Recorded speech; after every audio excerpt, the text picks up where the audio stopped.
Good afternoon. It's Wednesday, the 15th of November, 2023, just after 1 o'clock. Welcome to UK Column News. I'm your host, Mike Robinson, and joining me by video link today, we have Debi Evans, Vanessa Beeley, and for the first time, Charles Malet joining us today as well. So welcome all.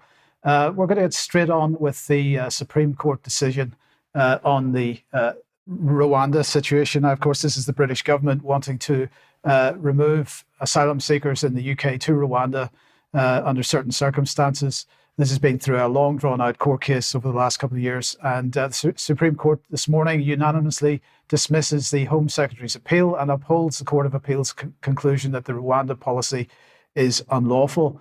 So let's have a look at Lord Reid, the Supreme Court President, saying there's a legal rule that refugees must not be returned to their country of origin if their lives would be threatened in that country. So they were saying, they were asking the question, or they were questioning whether the Rwanda policy breached various laws, including human rights laws, European Court of Human Rights laws, and so on.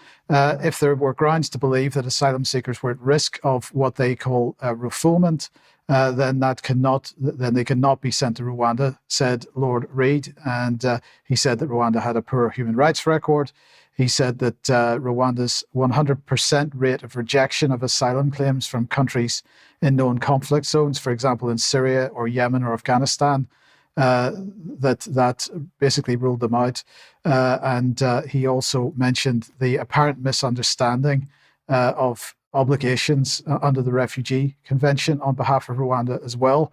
So, of course, this has been suggested that it was linked to the European Convention on Human Rights. Maybe Britain should be being removed from the European Convention on Human Rights. And at least one Minister of State has said that Rishi Sunak is considering quitting the ECHR if this decision went against him, which it has. I just want to remind everybody that this is really a bit of a fake story in a sense, because if we look at some of the reporting from this some time ago, this is the Evening Standard. Rwanda says it can only bring 200 migrants from UK under a controversial deportation scheme. So really on this, in the greater scheme of things, this deportation scheme to Rwanda was not going to have any significant impact on the asylum situation in the UK in any case. But in the meantime, it's certainly being ramped up with a view to encouraging unhappiness amongst certain sections of the population. Rishi Sunak, what did he have to say? He said, this was not the outcome that we wanted, but we have spent the last few months planning for all eventualities, and we remain completely committed to stopping the boats. Crucially, the Supreme Court, like the Court of Appeal and the High Court before it, has confirmed that the principle of sending illegal migrants to a safe third country for processing is lawful. This confirms the government's clear view from the outset. Illegal migration destroys lives and costs British taxpayers millions of pounds a year. We need to end it, and we'll do whatever it takes to do so. So that was what he was saying this morning. But we shouldn't forget that where the model for this deportation of asylum seekers came from, and that is Israel. So this was the Middle East Eye in 2022 in April. And let's just bring a little bit of text up on screen. When Israel began deporting asylum seekers to Rwanda 8 years ago, it did so in secret. Johnson's government has copied that scheme, but done so brazenly to show that post-Brexit Britain is the most hostile corner of Europe to refugees.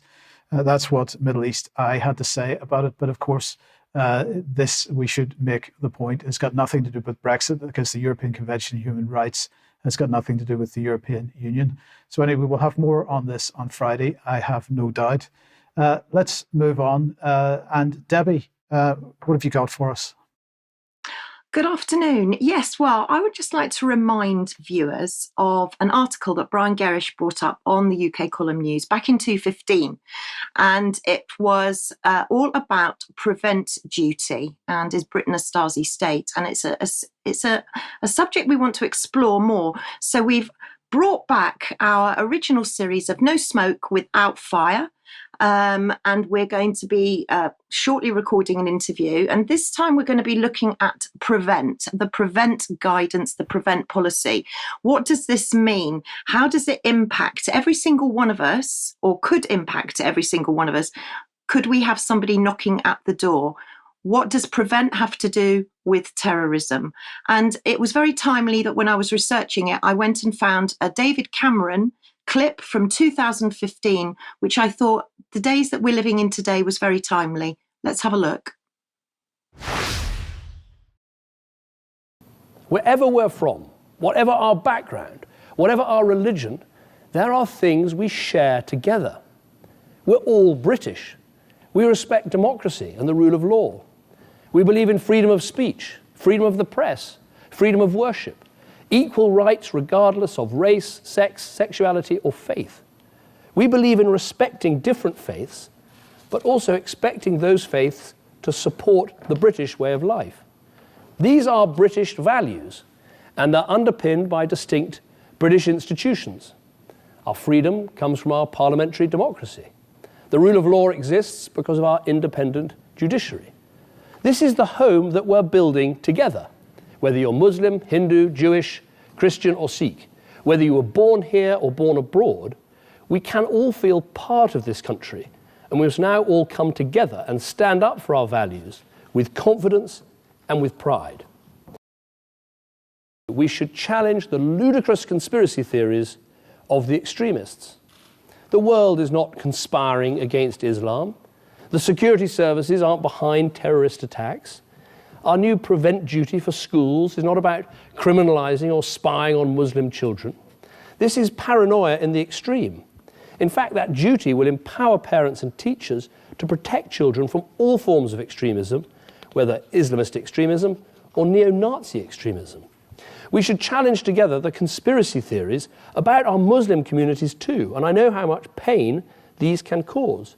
We must stand up to those who try to suggest there's some kind of secret Muslim conspiracy to take over government, or that Islam and Britain are somehow incompatible.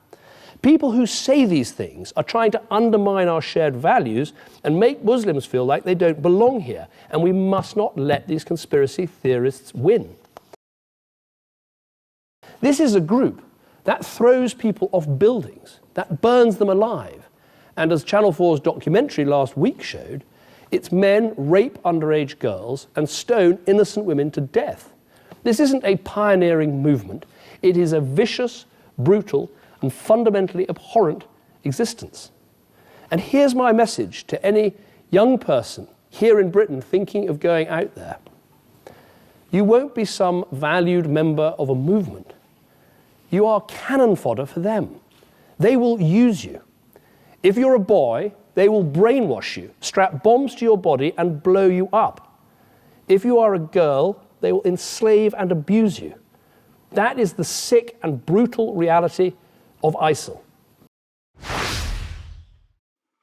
And you may notice behind him, One Nation, One United Kingdom. And of course, he's now our Foreign Secretary. So Brian and I will be talking more about the prevent strategy and how it affects every single one of us going forward. It'll be a very interesting interview. Okay, thank you, Debbie. Now let's move to Vanessa. And Vanessa, bring us up to date with what's going on in Gaza. Yeah, well, before I actually go into Gaza, I wanted to focus for this section on Syria, because the focus has been entirely and quite rightly on Gaza and the West Bank and the Israeli war crimes and ethnic cleansing operation that is ongoing in both areas of the occupied territories. But Syria is also facing an escalation, albeit a relatively soft escalation. Nevertheless, it is increasing in conflict situations here in Syria. So I wanted to show today basically how the US, Israel, and the illegal armed groups, the terrorist groups, particularly in the northwest, but including ISIS, are effectively working together to put pressure on the Syrian Arab army and, of course, their allies inside Syria. So first of all, in 1 month, there have been, in fact, 56 attacks against US facilities, both in Iraq and in Syria. People can freeze frame this and check out the actual areas that have been targeted. This is by the Islamic resistance in Iraq.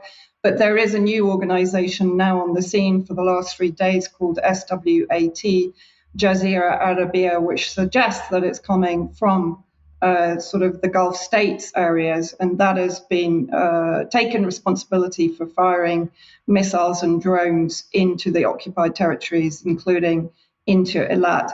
Now, people can freeze frame this map because it's a little bit difficult to see everything on screen, but I just wanted to quickly run through the various operations. So on the 19th of October, for example, I was talking about ISIS. You had an attack against al-Shukna in Homs. And on the 8th of November, ISIS again attacked the triangle between Homs, Hama, and Raqqa, killing 21 Syrian Arab army soldiers. In both cases, the Syrian army retaliated and pushed them back towards, as you see, the Al Tanif US military base from where they were generated, or the attacks were generated. Then in combination with that, so again, on the 8th of November, Israel hit Syrian Arab army positions southwest of Damascus, putting out of action both a radar and an air defense system in Sweda. And on the 10th of November, so in the last few days, Israel hit a Syrian Arab army base southwest of Homs, which is all of these places are shown on the map. People can have a look at it later. Hezbollah military fighters claim that the response firing into Eilat territories.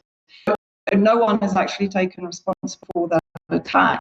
The 9th of November, so just close together, these are the US Air Force carried out on a bakery and distribution center in Deir ez-Zor and clashed directly with the Arab army to the west of the UAE. Now, this is very real.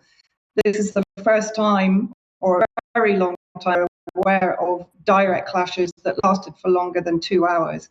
On the third, US bombed Mal crossing, which is the cross open between Iran.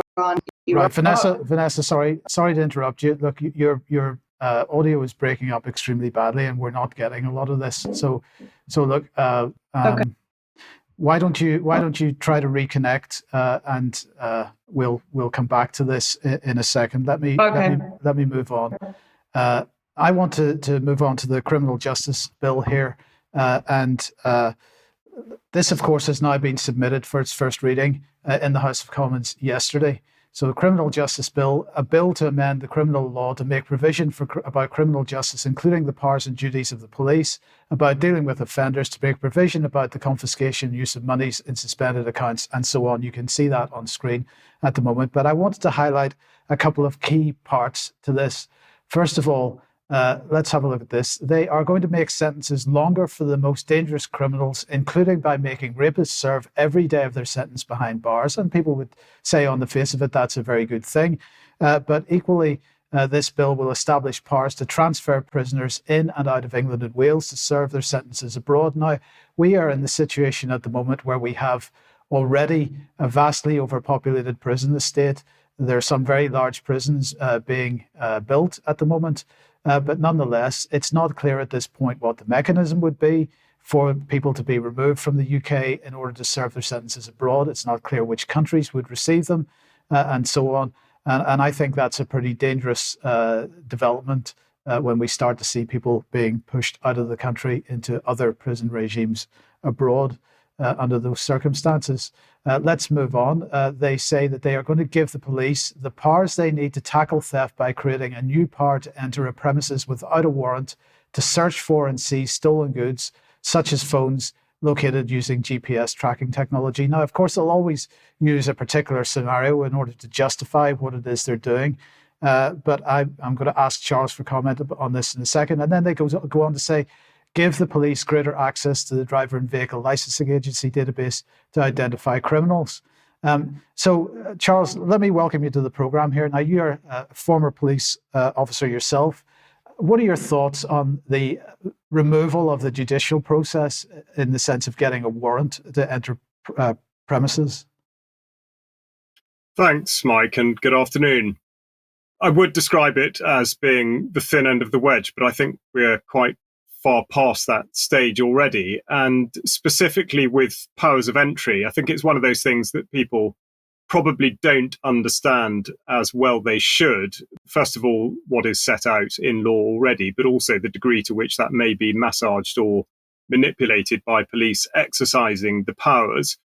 So just to set the scene, the Police and Criminal Evidence Act from 1984 already grants powers of entry for the purposes of arrest or indeed for seizing evidence. And so in a sense, what's set out in the Criminal Justice Bill is an extension of that, but whether or not it's proportionate is a separate matter, and I would contend that it probably isn't.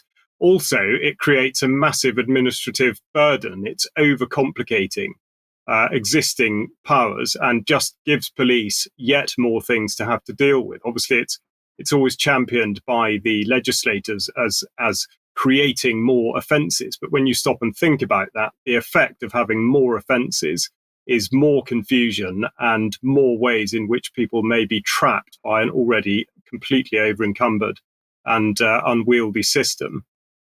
Yes, thank you for that. And of course, I just want to, if we just bring this back on the King's Speech and the legislation around that, as well as now being given access to DVLA, data investigatory powers amendments are going to bring in a whole load more of data collection and so on available to police as well. And just to end this, this was probably one of the most difficult parts of it, to help more vulnerable individuals off the streets and direct them to appropriate support. So the Criminal Justice Bill is going to make it effectively criminalise the homeless.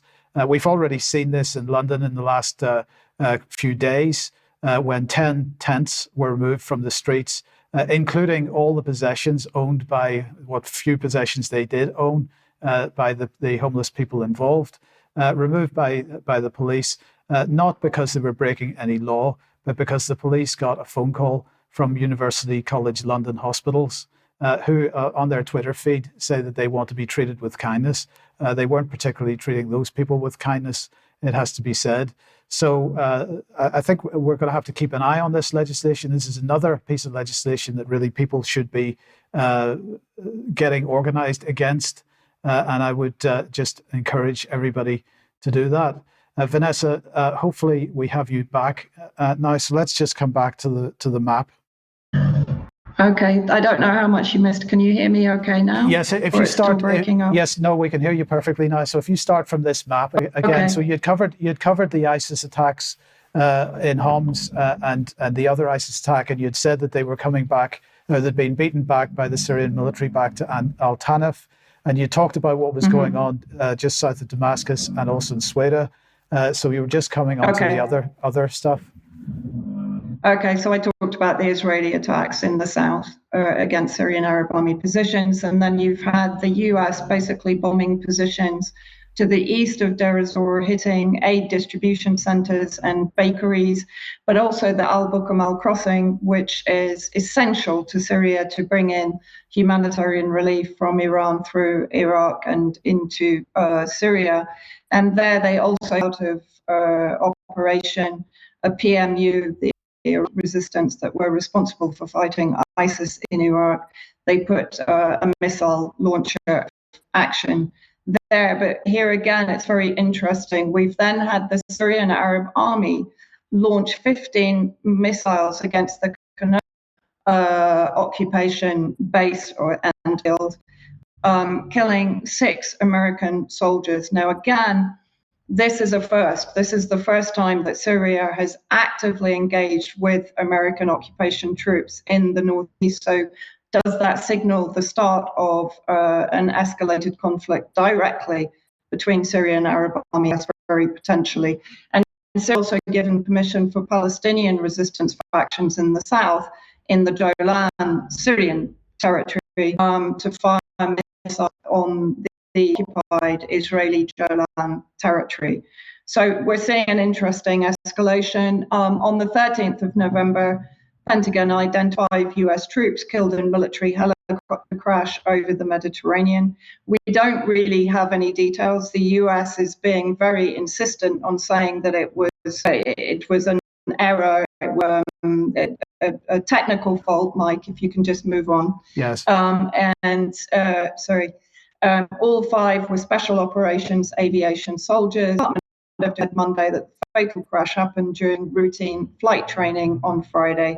So we don't know if this did have anything to do with the escalation in Syria itself, but definitely we're seeing things hotting up here, albeit the same level as Palestine. Yes. Okay, Vanessa, thank you for that. I'm afraid it is starting to break up a little bit again. So why don't you try once again, and we'll see what we can do while we run through the ad break here. So look, if you like what the UK Column does, you'd like to support us, please head over to community.ukcolumn.org. Your membership very much needed and appreciated. This is what keeps us going. So thank you to everybody that's joined already. Please consider joining us if you would like to support us. You could pick something up at the UK Column shop, but in any case, please share anything you find on the various platforms, especially ukcolumn.org and ukcolumnextracts.co.uk. Debi, very briefly, your blog is now up. It is indeed. Lots of topics you can see there on your screen. And I'm asking a big question. Could you give up your smartphone? Okay, and let's just have a look. 2 interviews, one up and one coming. So yesterday we broadcast Roger Meacock, an interview with Debi, Big Pharma, Small Farmer. Have a look at that. But also tomorrow then we will be speaking to Chris Williamson, and that will go out at 1 p.m. As in the 1 p.m. slot tomorrow. I want to finally just remind everybody once again of the first annual David Ray Griffin Lecture, which we are hosting on behalf of International Centre for 9/11 Justice, the Ruthless Empire post 9/11. And really, this is going to be looking at the events that have been justified by what happened on September 11th, 2001. And that will be taking place on Sunday, December the 3rd, 2023. Beginning 7 p.m. Central European time, that's 6 p.m. UK time. Please do join us for that. So let's move on now. Vanessa, hopefully everything's working again. And let's have a look at the emergency summit held by the Arab League. Yeah, so this basically went on the 10th of November. It was largely a disappointment, particularly for those that were for strong American by the 57 Arab League countries and the Organization of Islamic Cooperation that was also involved in the meeting. So let's have a look at the proposal that was put forward initially by 11 states and rejected actually by 5 states, preventing the use of American and other military bases in Arab countries to supply Israel with weapons and ammunition. 2, freezing Arab diplomatic, economic, security, and military relations with Israel. 3, threatening to use oil and Arab economic capabilities to pressure to stop the aggression. 4, preventing Israeli civil aviation flying in Arab airspace. 5, for Arab ministerial committee that will travel immediately to New York, Washington, Brussels, Geneva, London, and Paris in order to convey the Arab summit's request to stop the Israeli aggression against Gaza. So let's see the states that actually both proposed this plan and endorsed it: Palestine, Syria, Algeria, Tunisia, Iraq, Lebanon, Kuwait, Qatar, Oman, Libya, and Yemen. Opposed Saudi Arabia, Egypt, Jordan, also Djibouti and Mauritania. Obviously for Saudi Arabia, the normalization process is still on the table, as they've made perfectly clear, normalization with Israel. Bashar al-Assad's speech was recognized as being one of the strongest at the summit, and I will just summarize it in the next slide. He argued that the aggression against Gaza cannot be understood in isolation from prior Zionist crimes. He urged Arab Islamic nations to avoid fragmented responses, emphasizing the lack of comprehensive action allows Israel to execute further massacres, leading to potential complete annihilation of Palestinians. He also said, this was a paraphrase, this is a couple of direct quotes, neither the land nor justice has returned to Palestine or the Golan. This situation has produced an equation. The more Arab capitulation towards Israel, the more Zionist ferocity towards us. The more we extend our hand, the more massacres against us. Israel knows nothing about peace, strong words from President Assad, and he pointed out that the Palestinian resistance has given us an opportunity. So he says, let us take advantage of the global transformation that has opened for us political doors that have been closed for decades, so that we can change the equation. So souls who died in Palestine be a worthwhile price for achieving what we were unable to do in the past and what we must accomplish in the present and in the future. Of course, he is referring to the pivot east at that point, but also from Yemen. They've put out a statement. I've crossed out Houthi because this is a misrepresentation, particularly by Western media. It's a coalition government of more than 36 representative political entities inside Yemen. And Ansarullah has put out a statement saying, just move on, Mike. Thank you. That they will put a complete embargo on the Red Sea to Israeli shipping. So they will basically attack any Israeli ships that come into the Red Sea. Also interesting that the US has one of its nuclear-powered submarines towards the Red Sea, along with various other Navy boats, potentially to take on Yemen itself, because of course Yemen has also been firing missiles into the occupied territories. So from Ansarullah, our people will not yield to their enemies, neither to the Americans nor the British, nor their agents. No one will ever change our humanitarian, ethical, and faithful stance. So strong words from Yemen, back strong action. Okay, thank you, Vanessa. Let's come back to the UK, and of course we have a new health secretary. So let's bring her on screen here. She is Victoria Atkins, and here's her arriving at the Department of Health. And look who has decided to meet her, Debi.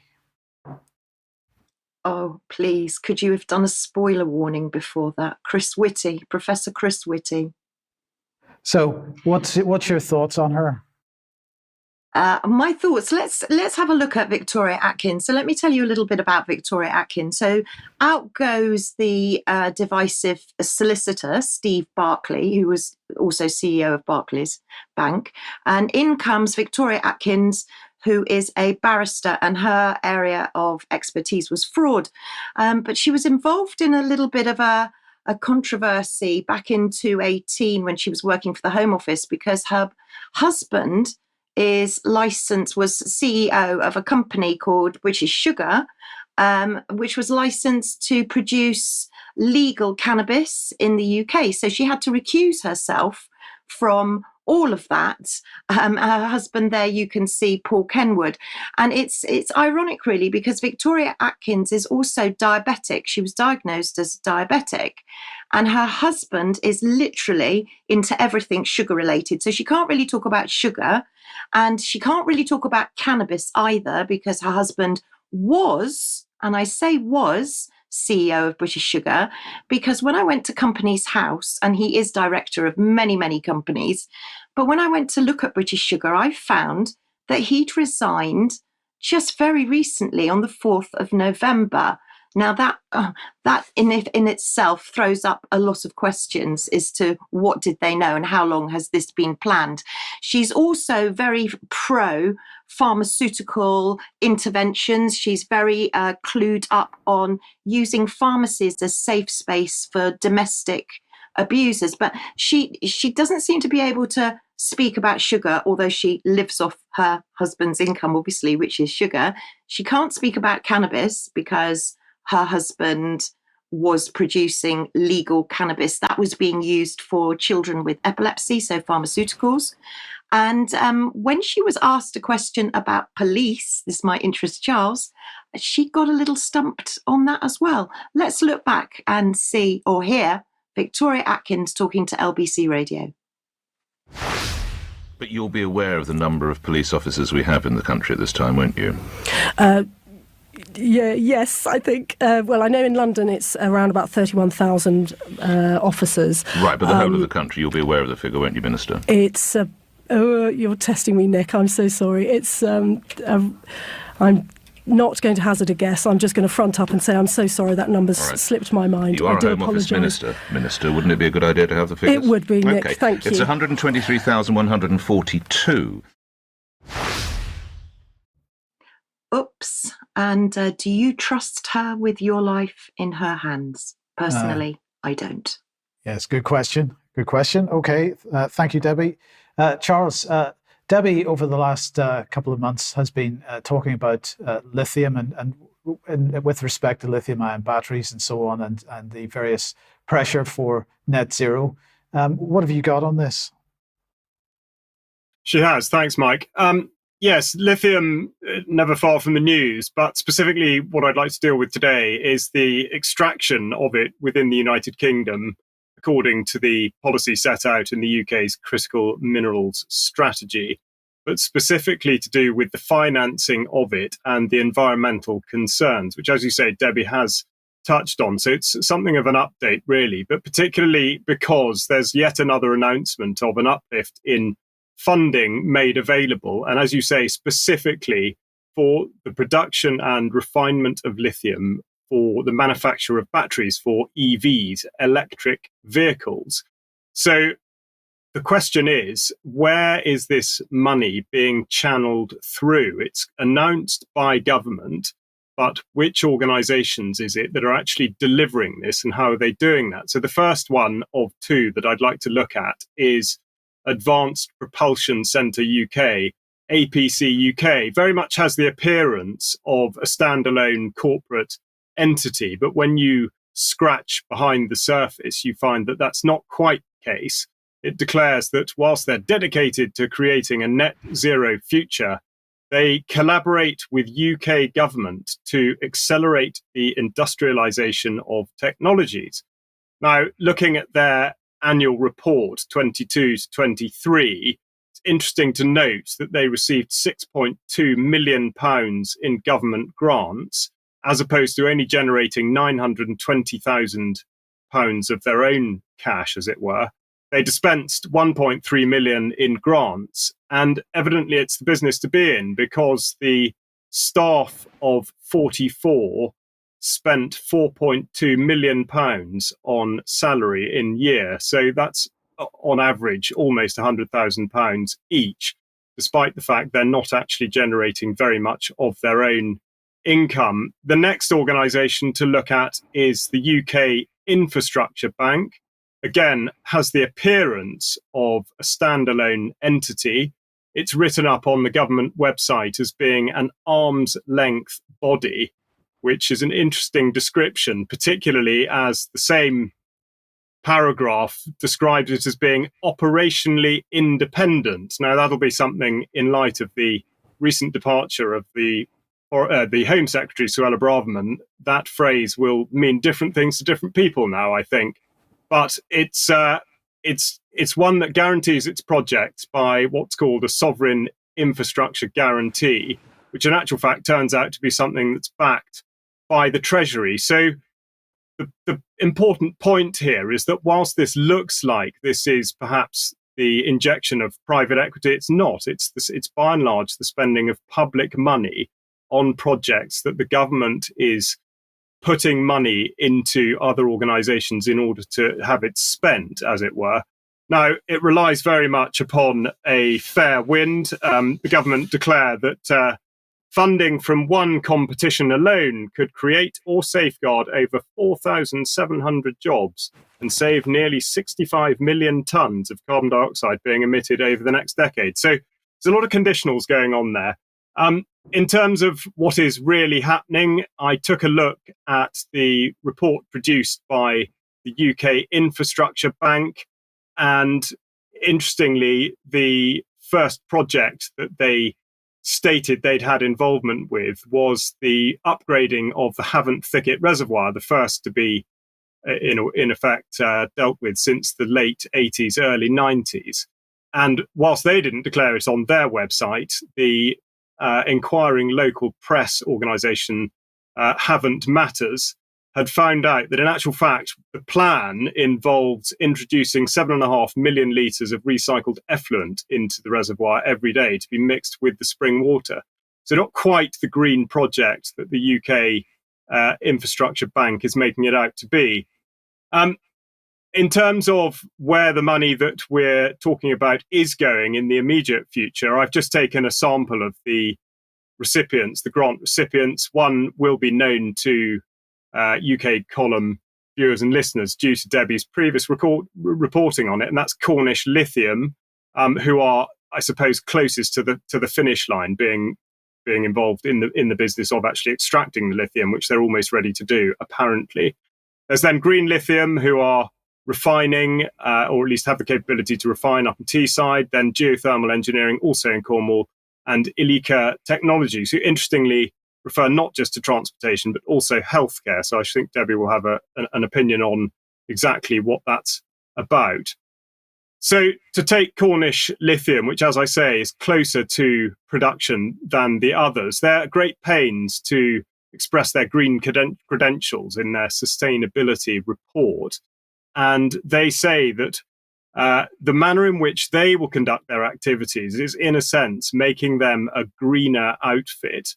And it's one of these issues that's mired in all sorts of complications, very hard to make any kind of a judgment as to what exactly it means. But they've decided that they will be a global leader in terms of GHG emissions, which, of course, could be interpreted in one of two ways.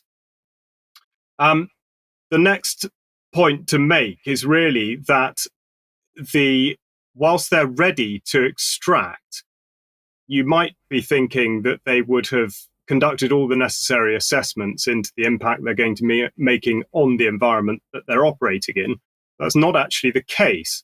And Consultancy UK, an online publication, has produced a report which tells us that Cornish Lithium has employed an ESG specialist consultancy called ERM, which will help it work up an environmental impact assessment and an environment and social impact assessment. But Consultancy UK does report that it's not all good news. And it talks specifically, which is something Debi has referred to in the past, about the possibility of water contamination, land degradation, and other issues that are frankly glossed over by government and by all of the projects that are inserting these large amounts of cash into such things.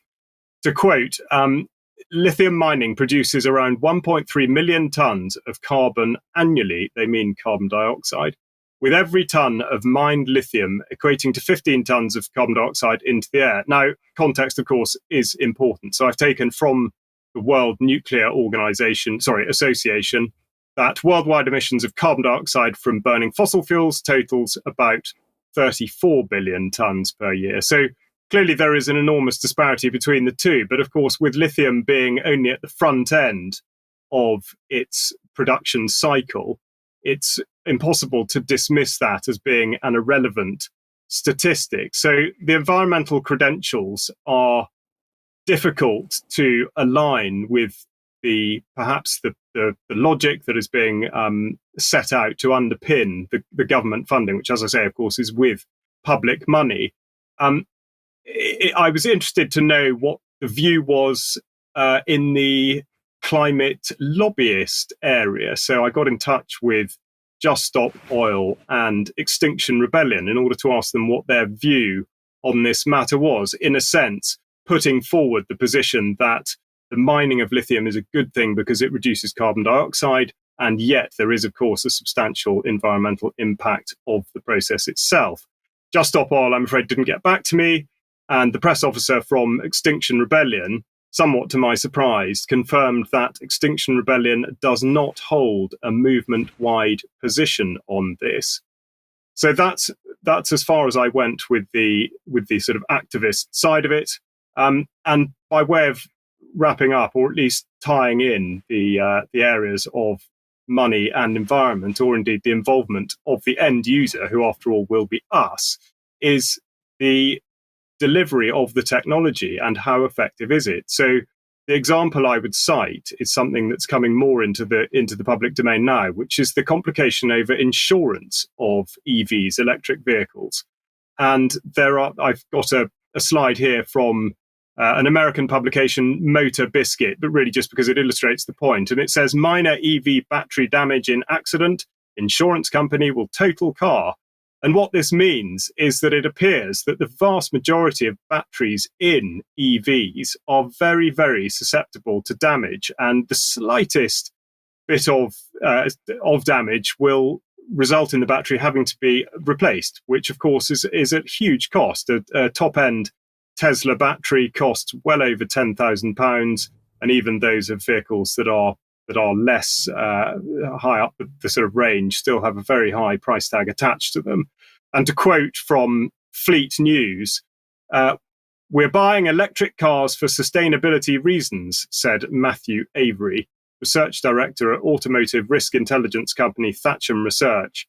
But an EV isn't very sustainable if you've got to throw the battery away after a minor collision. Some car makers, including Ford, are making battery packs easier to repair, but others, such as Tesla, have opted to use structural battery packs, which are said to have zero repairability. So, of course, not only is the taxpayer funding these projects in the first place, but also being asked to foot the bill in terms of insurance, because it's not just the insurance premiums of EVs that will be pushed up. This will go across the board as the insurance companies seek to mitigate against these exorbitant costs of replacing batteries. So that's sort of where we are on the finance and the environmental concerns with lithium. Just to end on something of a high note, I would make very short reference to an excellent gathering I attended in Stroud on Saturday. It was organised by Project Libertas, and it drew in a determined band of people from all over the British Isles, including one chap I met who'd flown in from Dublin just for the day.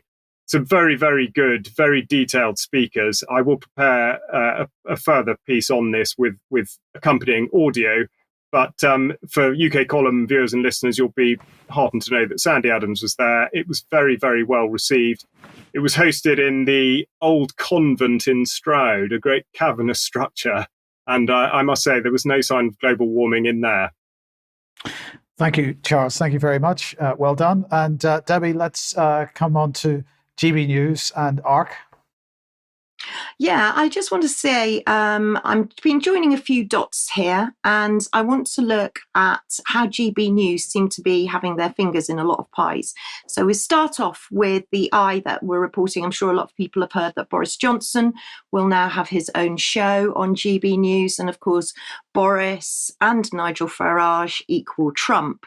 But then we'll go on to the BBC report, and the BBC say that Ofcom are going to tell GB News not to stop hiring politicians. At the moment, Lee Anderson gets £100,000 a year. Esther McVeigh was getting $58,650. Philip Davis, Esther McVeigh's husband, $46,203 a year. And apparently Sir Jacob didn't reveal his earnings, but it doesn't take a lot. It's not rocket science to go and look at the government publication on expenses, employment and earnings. And you can see there that Jacob Rees-Mogg is looking at taking home approximately £30,000 a month.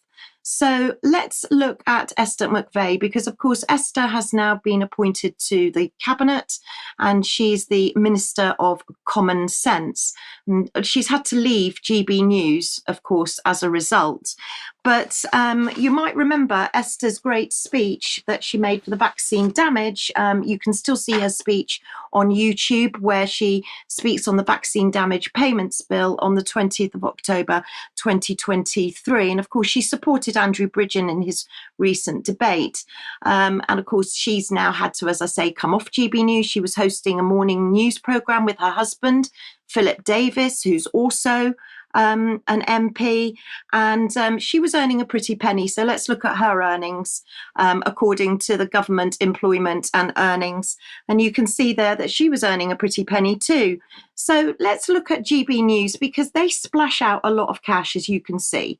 So who are their investors? We've talked about Legatum before, but I just want to talk about Legatum a little bit more in depth. Legatum means gift, and they're actually funded by anonymous donations. But in their portfolio, you can see there that you've got the Luminos fund. And if we just go and look at the Luminos fund and see if there's any involvement with anyone else, we can clearly see that Bill and Melinda Gates Foundation have been supporting the Luminos fund, who are part of Legatum, who are part of GB News. So who runs Legatum? Well, Legatum is a Dubai-based company, but it's run by a New Zealand-born businessman called Christopher Chandler. Now, he hit the headlines. This was a long time ago, back in 2018, but he did hit the headlines for some claims that he was involved with Moscow intelligence and that he was a Russian spy. He denied all claims, obviously, but, you know, as we've said before, with Brian and I's interview coming up, there's no smoke without fire. So that took me into looking a little bit deeper into Legatum and into Sir Paul Marshall and Christopher Chandler. And I've just found this article on the 9th of November from The Guardian, which says that Barnaby Joyce, an MP, was amongst the politicians gifted a trip to Jordan Peterson's led Conservative conference. Now, this was backed by Sir Paul Marshall and Legatum. So if we just go a little bit further to look at who else is involved in ARC, the Alliance for Responsible Citizenship, because they've just recently had their conference that was led by Jordan Peterson, we can see that Michael Gove also is involved in ARC alongside Kemi Badenoch. So who are ARC? Well, if you go to YouTube, you can find a nice little trailer. They're called the Alliance for Responsible Citizenship. Sorry, that's the first slide there, just to point you in the direction to their website. The arc of the moral universe is long, but it bends towards justice, and ARC stands for Alliance for Responsible Citizenship. And they've got a nice little YouTube, which you can go and look at in length, called Hope in the Age of Permacrisis. But let's take a very short little look at who ARC are. We at the Alliance for Responsible Citizenship do not believe that humanity is necessarily and inevitably teetering on the brink of apocalyptic disasters. We do not believe that we are beings primarily motivated by lust for power and the desire to dominate. We do not regard ourselves or our fellow citizens as destructive forces living in an alien relationship to the pristine and pure natural world.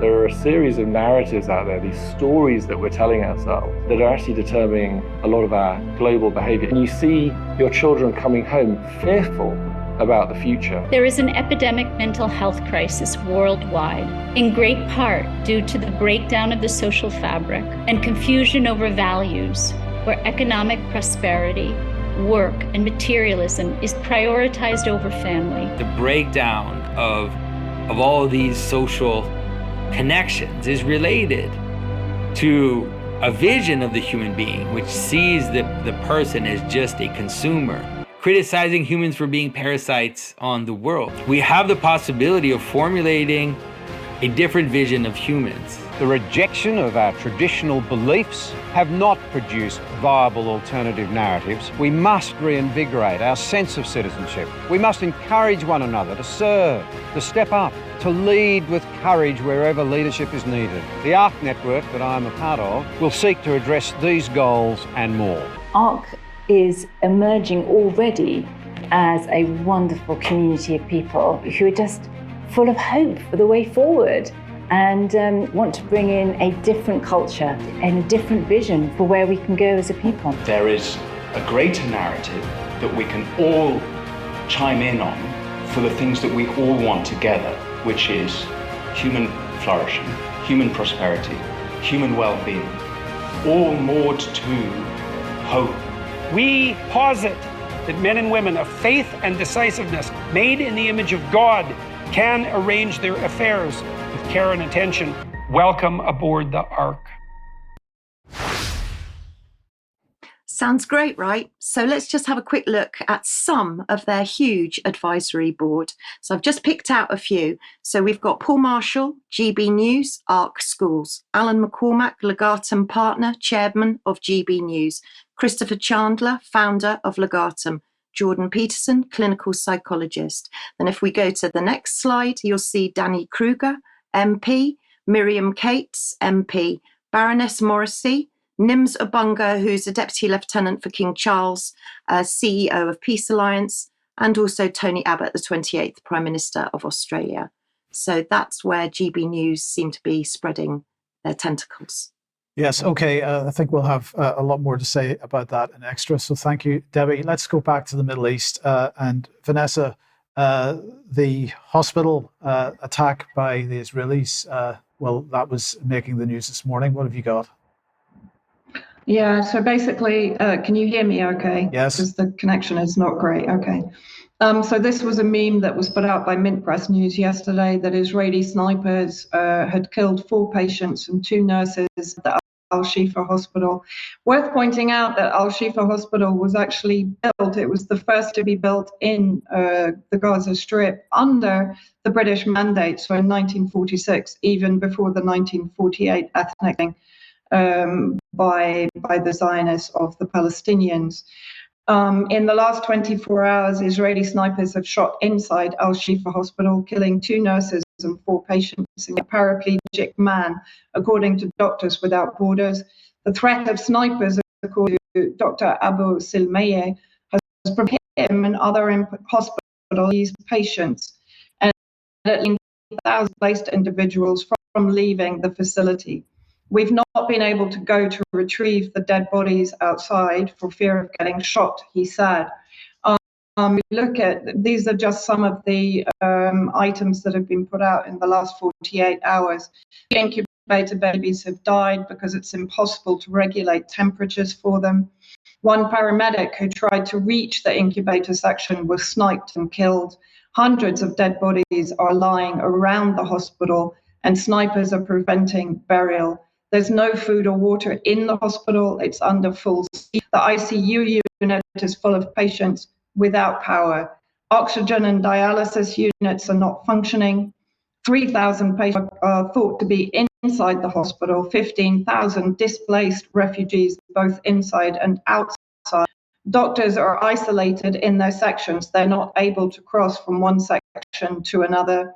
The surgery building was actually struck by shelling. Displaced refugees trying to flee or surrender have been shot. Other smaller hospitals are overwhelmed with patients and do not have the capacity to deal with the critically injured. They would always traditionally be sent to Al-Shifa.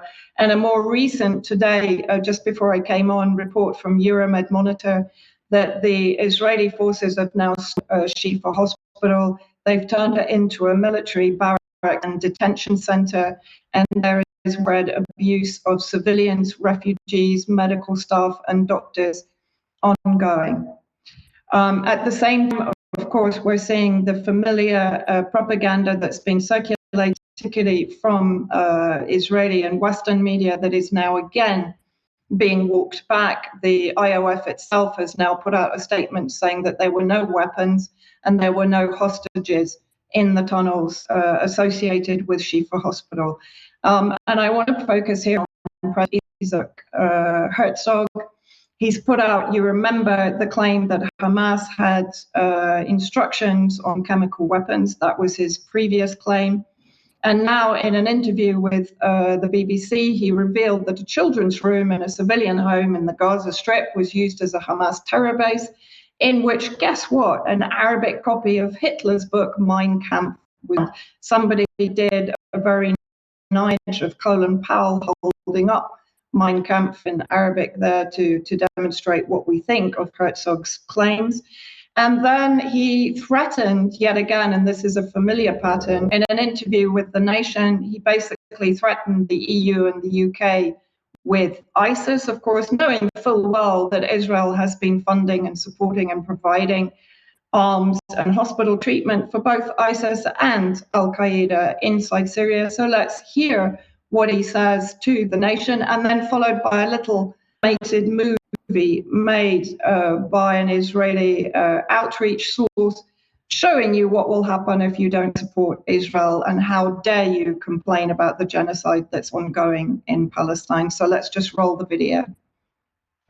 Atrocities These atrocities cannot be accepted in any way. It means it has nothing to do with the conflict. It has nothing to do with the borders, with settlements or anything. This is simple, clear barbarism, Jew hate, other hate, which is advocated by ISIS, Hamas, Al-Qaeda, which if we weren't here, then Europe will be next, and probably the United States is the end game for all of them.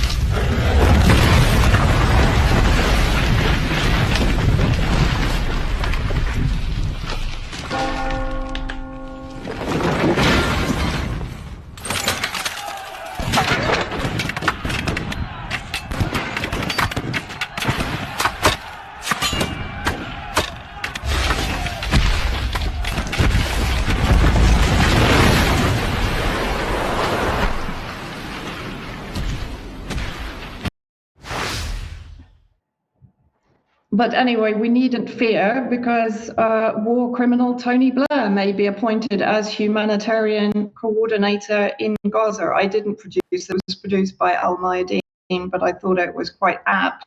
Remembering that Tony Blair, who quit in 2015 as the Middle East peace, definitely in inverted commas, boy, only Israel will miss him, as a journalist, Robert Fisk, who sadly a couple of years ago wrote back in 2015. He was in place for 8 years and achieved absolutely nothing. As Fisk said, if only he'd resigned more than 2 years ago, after Palestinian leaders had themselves characterized his job as useless, useless, useless. Israel, of course, would never have described him as this, stoutly condemning the campaign for Israel's delegitimization.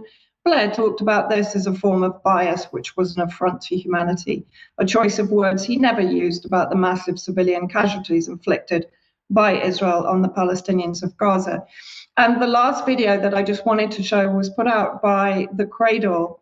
And I think interesting the origins of the leadership of the far-right extremist government that is in power in Israel at the moment. We've got the connections, particularly of Netanyahu, to the revisionist Zionists that collaborate with Nazis in Ukraine. But I think it's interesting, the origins, very few indigenous Jews in the far-right government that is in existence right now. So let's just see the video.